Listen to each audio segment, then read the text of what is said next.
It has been an exciting day here in Washington, D.C., the center of a new American reality. Donald J. Trump becoming the 45th president of the United States, to the exuberance and apprehension of a divided nation. Many here were hoping the president's address today would inspire unity and healing. It certainly stirred emotion. The new president tonight relishing his historic moment amid celebration and fanfare. Well, Nightline co-anchor Juju Chang is out following the action. Good evening to you, Byron. The gleaming hotel behind me, the recently opened Trump International Hotel, represents Trump the businessman, Trump the brand, who today became Trump the president. It was a day of grand tradition.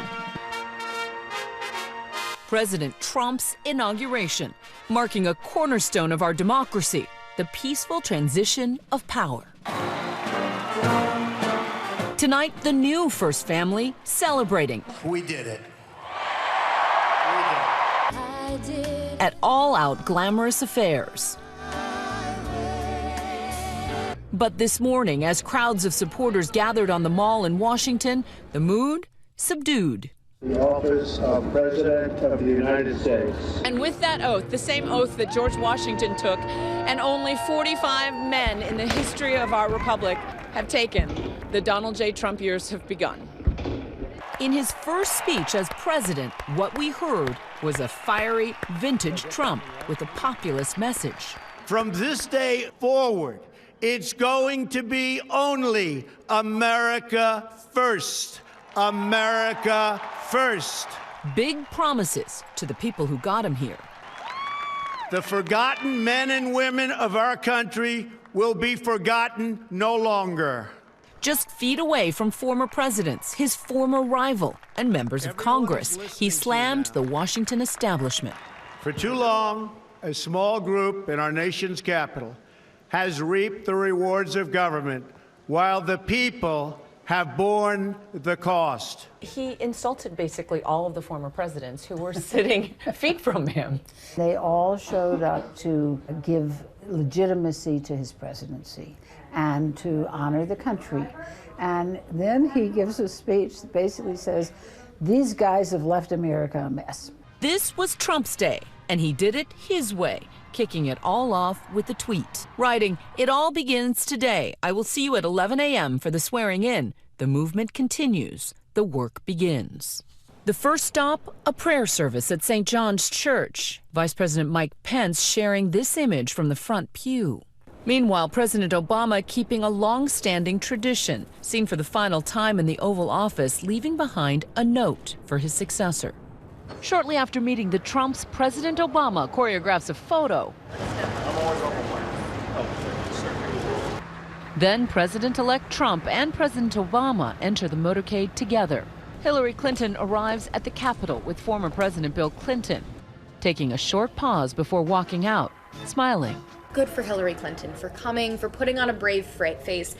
She clearly didn't look incredibly enthusiastic about being there, but who would be? Clinton tweeting, "I'm here today to honor our democracy and its enduring values. I will never stop believing in our country and its future.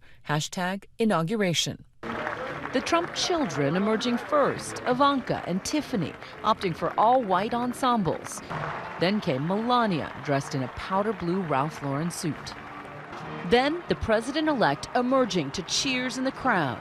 Ladies and gentlemen, welcome to the inauguration of the 45th President of the United States of America.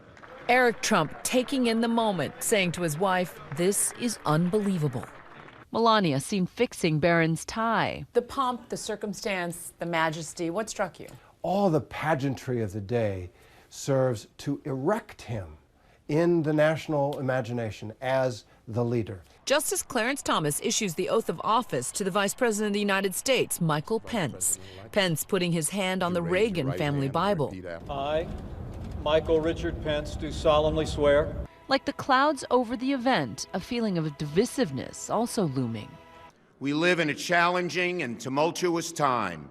And then, as rain starts to fall, the moment, the swearing in of the 45th President of our United States, using both his childhood Bible and Lincoln's. I, Donald John Trump, do solemnly swear. Mr. President. We, the citizens of America, are now joined in a great national effort to rebuild our country and restore its promise for all of our people. President Trump promising change for everyone. So to all Americans in every city, near and far, small and large, from mountain to mountain, from ocean to ocean, hear these words: you will never be ignored again. They are the folks who consider themselves the forgotten people that Donald Trump talked about in his speech. They're excited to no longer be forgotten. But the tone of the speech at times bleak, presenting a dark image of America.